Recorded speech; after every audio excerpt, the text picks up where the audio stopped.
day everyone, for today's video, magfa-file tayo ng bagong bayan bread. Yan, madami po yan. 4 na kilo yung ginawa namin. Ayan, madami. And then, maliliit siya kasi tig-piso lang po. Piso yung bintahan namin bawat isa. And then, pag pinak namin, 10 piso isang pack, 12 pieces yung laman yan. Pag pinak namin. Ayan. Pang display lang po namin yan dito sa tindahan namin. Ayan. Kaya 4 kilos lang yung gawa namin. Kasi pang display lang po. Ayan.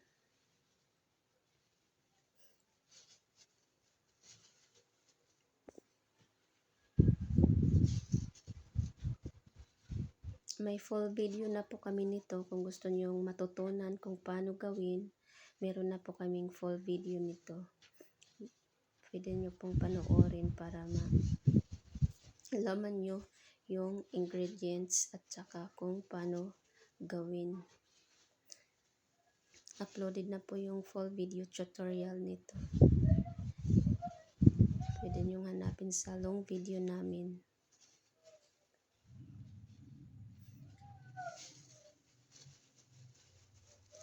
Ayan. Mabagal lang ako mag-file kasi maliliit.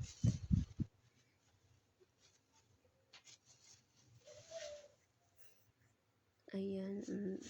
May space siya kasi lalaki pa yan pag naluto na siya. Lalaki pa yan siya. Kaya may space. Ayan.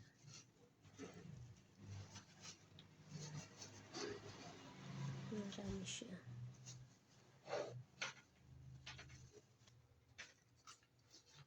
Ayan, kadami. Ang gandang kulay pula po yung ano namin. Bagong bayan bread.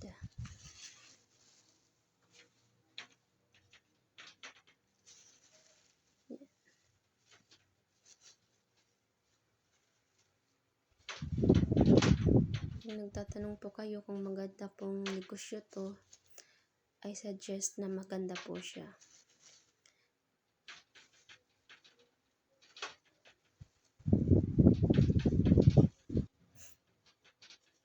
Medyo malaki din po yung tubo. May kikitain din naman. Okay lang po. Maganda siyang pang negosyo. Ayan. Isa din po ito sa mabinta dito sa amin. Yung bagong bayan bread. Ayan. Dami.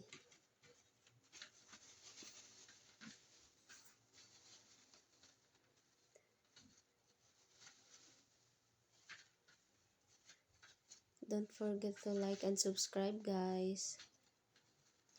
Please like and subscribe our YouTube channel.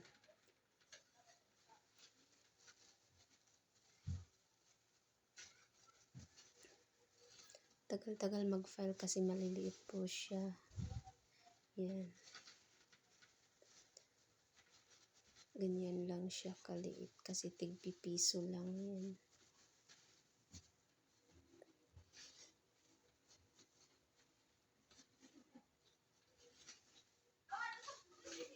Ayan siya.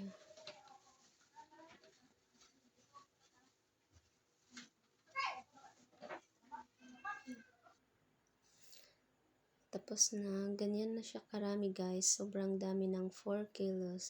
Thank you for watching, guys. Please like and subscribe. Thank you.